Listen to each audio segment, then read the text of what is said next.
शेतकऱ्यांच्या खात्यावर 5 ते 10 हजार कोटी जमा होतील। पुढील 2 ते 4 दिवसांमध्ये खात्यात पैसे जमा होतील असं कृषी मंत्री दत्तात्रय भरणे यांनी म्हटलेलं आहे। कृषी मंत्र्यांनी या संदर्भातली माहिती दिली आहे। कर्जमाफीच्या याद्या पडताळण्याचं काम प्रगतीपथावर असल्याचंही दत्तात्रय भरणे म्हणाले। तुम्हाला जेवढी रक्कम सरकारने तुमच्या खात्यावर कळवली तुमची संपूर्ण 2 लाखाच्या आतली ही कर्जमाफी ही रक्कम तुमची माफी होणार आहे आणि तुम्हाला नीलचा दाखला मिळणार। आपल्याला ज्या पुण्यश्लोक अहिल्यादेवी होळकरांच्या नावाने जे आपण कर्जमाफी योजना आपण सगळ्या शासनाने आपल्याला जाहीर केली होती आणि साधारणतः आज तुम्हाला माहिती आहे की 16,96,000 खात्यांना आपण त्याची यादी ही आपल्याकडे लागलेली आहे आणि त्यांना आपण विशिष्ट क्रमांक पण आपण दिलेला आहे। परंतु काही बाबतीमध्ये निश्चित प्रकारे आपल्याला माहिती आहे की जिल्हा मध्यवर्ती बँकेमध्ये अडचण वाटत नाही आहे, परंतु राष्ट्रीयकृत बँकामध्ये शेतकऱ्यांच्या तक्रारी आहेत आणि तक्रारीमध्ये खरं तर ते शेतकरी ज्यावेळेस KYC करायला जातो आणि त्यावेळेस निश्चित प्रकारे त्याचं असणारं कर्ज त्याची असणारी व्याज आणि रक्कम ह्यामध्ये तफावत दिसते। परंतु मी आपल्या माध्यमातून माझ्या शेतकरी बांधवांना सांगू इच्छितो की आपल्याला माहिती आहे की सरकारने जो आपल्याला हेअरकट म्हणजे आपल्याला माहिती आहे की जो आपल्या राष्ट्रीयकृत बँका आणि राज्य शासन यांच्यामध्ये जे चर्चा आणि समझोता त्यांची जी मीटिंग झाली आणि त्या मीटिंगमध्ये ठरल्याप्रमाणे जरी एखाद्या शेतकऱ्याची रक्कम आज जरी त्याला रक्कम शासनाची जी कर्जमाफी रक्कम कमी दिसत असली तर मी आपल्या माध्यमातून शेतकरी बांधवांना एकच सांगतो, ज्या शेतकऱ्याची थकबाकी ही 2 लाखाच्या आत आहे त्या सर्व शेतकऱ्यांची कर्जमाफी ही केली जाणार आहे। रक्कम तुमची जरी शासनाकडून तुमची कर्जमाफी रक्कम जरी तुम्हाला कमी दिसत असली तर ती वरची रक्कम ही तिथल्या त्या राष्ट्रीयकृत बँकेने त्यांनी त्या राष्ट्रीयकृत बँकेने ती द्यायची आहे। त्यामुळे यामध्ये कुठेही गफलत किंवा कुठेही गैरसमज करू नये। त्यामुळे रकमेच्या बाबतीमध्ये जे राज्य शासनाने आपल्याला जी रक्कम जाहीर केलेली ती संपूर्ण रक्कम थकबाकी रक्कम तुम्हाला सगळ्यांना तिथं थकबाकी रक्कम ही बँकेमध्ये राष्ट्रीयकृत बँका आणि शासनावरची रक्कम जी शासनाने दिली आणि वरची रक्कम ही राष्ट्रीयकृत बँक भरणार आहे। त्यामुळं ती बँक तुम्हाला नीलचा दाखला हे माझ्या शेतकरी बांधवांना मिळणार आहे आणि दुसऱ्या दिवशी नवीन पीक कर्ज सुद्धा त्याला वाटप करायला आम्ही त्याप्रमाणे सांगितलं जाणार आहे। मामा, परवा केंद्रीय कृषी मंत्री शिवराज सिंग चौहान यांच्यासोबत तुमची एक बैठक झाली आणि कर्जमाफीच्या दुसऱ्या हप्त्यासाठी महाराष्ट्र राज्य अव्वल ठरलंय। कर्जमाफीच्या नाही ते आपले कृषी विकास आर्किव यायचे त्या बाबतीमध्ये महाराष्ट्र शासनाने चांगलं काम केल्याबद्दल कृषी मंत्र्यांनी देशाच्या कृषी मंत्र्यांनी महाराष्ट्राच्या आपल्या कृषी विभागाचं म्हणजे मंत्र्यासकट त्यांचं अभिनंदन केलेलं आहे। तुम्हीही करता त्यामुळे तुमचंही आभार। मामा, गुलाबराव पाटील यांनी एक वक्तव्य असं केलं की शेतकऱ्यांना त्रास झाला तरी चालेल पण उद्योजकांना त्रास नाही। त्याचा अर्थ आपण खरं तर वेगळा घेतला, असं त्यांचा अर्थ नव्हता। तो मेळावा उद्योजकाच्या तिथल्या ह्याचा होता, त्यांनी ते बारीक छोटासा कार्यक्रम घेतला होता। त्यामध्ये त्यांनी सांगितलं होतं त्याचा शेतकऱ्यांना असा अर्थ नव्हता की आम्ही सहन करतो, म्हणजे गुलाबराव पाटील स्वतः शेतकरीत आम्ही सहन करतो, पण ते पलीकडे आपल्या काय उद्योगांना जर लाईट नाही दिली तर ते सहन करू शकणार असं त्यांच्या बोलण्याच्या अर्थाचा अनर्थ झाला।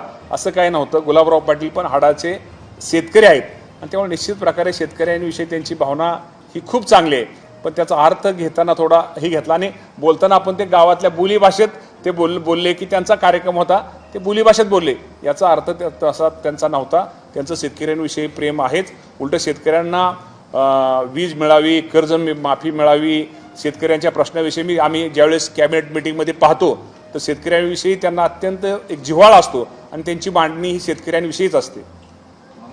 पावसाच्या संदर्भामध्ये कृषी महाविद्यालयामध्ये कार्यक्रम करताना IMDने अंदाज वर्तवला होता पाऊस कमी होईल आणि डॉक्टर रामचंद्र साबळे सरांनी सांगितलं की घाबरू नका, चांगला पाऊस होणार आहे। तर तुम्ही त्यांचा विशेष सत्कार केला होता।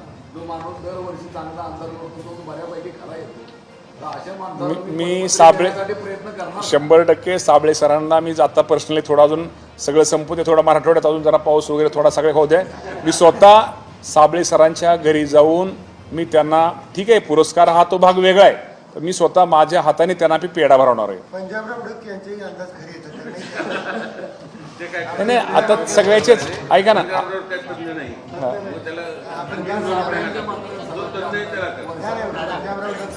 ठीक आहे आपल्याला ऐका ना, तज्ज्ञ असू द्या, हवामान विभाग, आपल्या शेतीत पाऊस पडला पाहिजे, माझा शेतकरी सुखी झाला पाहिजे, हा आपला महत्वाचा विषय आहे. मामा, पीक विम्याच्या संदर्भात काय गंभीर तक्रार आहे? काही वाढ साखरेच्या भावात चांगली वाढ झालेली आहे, अभिनंदन. त्याचा फायदा निश्चित प्रकारे साखरेचा भाव वाढल्यानंतर त्याचा फायदा शेतकऱ्यांना होणार आहे आणि शेतकऱ्याला चांगल्या प्रकारचा ऊसाचा दर मिळणार आहे. अभिनंदन आहे केंद्र सरकारचे चांगले धोरणं चाललेले आहेत. संभाजीनगरमध्ये पीक विम्याच्या धोरणांमध्ये मोठा गोंधळ दिसून येतोय. 7 लाख शेतकऱ्यांची संख्या कमी झाली आहे पीक विम्याच्या बाबतीमध्ये. पीक विमा भरलेले नाही आहेत शेतकऱ्यांचे. याचं नेमकं कारण काय आणि धोरणांमध्ये काय लॅक्यून आहे ज्यामुळे इतक्या मोठ्या प्रमाणावरती कमी झाली? असं धोरणामध्ये वगैरे बदल नाही. गेल्या वर्षीचं जे पीक धोरण होतं, मला वाटतं पीक विमा धोरण होतं, तेच धोरण ह्या वर्षी पण आपण तेच घेतलेलं आहे. यामध्ये पीक कापणी प्रयोगावरच घेतलेलं आहे. पूर्वी आता ते ट्रिगर जादा होते. ट्रिगर जादा असताना किती अडचणी आल्या, काय काय झालं, 1 रुपयात तुम्हाला सर्वांना माहिती आहे. त्यामुळे हे अडचणी येऊ नये, ह्या परत शेतकऱ्यांना कुठं पीक विमा सुटसुटीत असावं यासाठी ही नवीन योजना म्हणजे योजना गेल्या वर्षी 2 वर्षापासून चालू आहे. मला वाटतं कैलासवासी अजितदादा पवारसाहेब, देवेंद्र फडणवीस साहेबांनी केलेले. ठीक आहे, त्यामध्ये काय शेतकऱ्याला अडचणी असतील तर निश्चित प्रकारे त्या अडचणी दूर करून त्या बाबतीमध्ये शेतकऱ्यांना मदतच केली जाईल.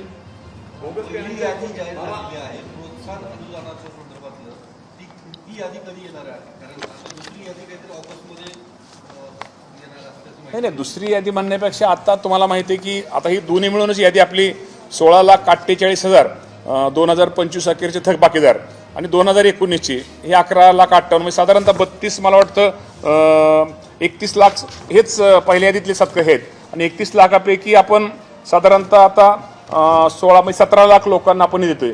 ह्यातच कुणाच्या काय अडचणीत वगैरे ते हे पहिल्यांदा हे संपवायचे. साधारणतः कुठले की जे 2019 आणि 2000 आपल्या जे थकबाकीदार पहिली यादी ह्या जे 2 याद्या 2 लाखाच्या आतल्या ते याद्या पहिल्यांदा आपण ते संपवतो. त्यानंतर आपण OTS की जे 2 लाखाच्या वरच्या रकमा आहेत ज्या भरून ती संख्या कमी आहे त्यानंतर आपण करतोय आणि त्यानंतर प्रोत्साहन नंतर तिसरं प्रोत्साहन जे 50 रेग्युलर कर्ज भरतात त्यांना 50,000 रुपयाची ती आपली 3री 4थी यादीमध्ये ती होईल.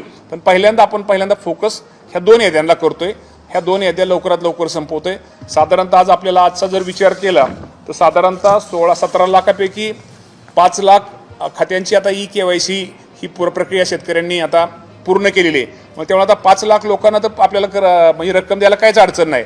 आणि अजून आम्हाला वाटतं आता रोज आता 50,000 लाख आपल्याला आता ते रोज हा आकडा वाढेल. कारण काय झाले लोकांना थोड्या काय गोष्टीमध्ये थोडे लोकांचा समज होता, लोकांचा गैरसमज होता किंवा काय अडचणी होत्या पोर्टलमध्ये, त्यामुळे ते आता ते रोज आपण त्यापर्यंत दुरुस्त करतोय. साधारणतः पहिल्यांदा ह्या 17 लाख लोकांना आपण त्या शेतकऱ्यांना 17 लाख प्लस हे जे राहिलेले आहेत पहिले म्हणजे 2 लाखाच्या आतले ह्यांना आपण पहिल्यांदा तो लाभ देतोय. आणि ह्यानंतर 2 लाखाच्या पुढचे जे पैसे रक्कम भरणार आणि प्लस प्रोत्साहनचे साधारणतः 23,63,000 शेतकरी त्यांना आपण रेग्युलर त्यांना हे करू देतो. पण पहिल्यांदा टाइमलाईन काय संपेल कधी? हो का आता साधारणतः तुम्हाला मी सांगतो पहिल्यांदा तर आपण हो का ही प्रक्रिया तर 23 जर प्रोत्साहनची प्रक्रिया ही ह्याला तर वेळ आहे किंवा OTSला तर आपण मला वाटतं किती तारखेपर्यंत दिली शेवट त्यांना तारीख मार्च 27 दिलेली. त्यामुळे ह्या 2 विषयात पहिले आपल्याला 2 लाखाच्या आतले आपण पहिल्यांदा संपवतोय. नंतर प्रोत्साहन आणि 2 लाखाचं त्या वरचे असं आपण करतोय. पण मी आपल्या माध्यमातून माझ्या शेतकरी बांधवांना सांगू इच्छितो की अजिबात तुम्ही काळजी करू नका. जरी तुम्हाला बँकेमध्ये गेल्यानंतर तुम्हाला रक्कम जरी कर्ज खात्यामध्ये सरकारकडून जरी कमी आली म्हणजे तुम्हाला मी सांगतो ती तेवढीच रक्कम वरची रक्कम ही राष्ट्रीयकृत बँकेने ती भरायची, त्यांनी ती करायची. तसा त्यांचा ना आमचा समझोता झालेला आहे.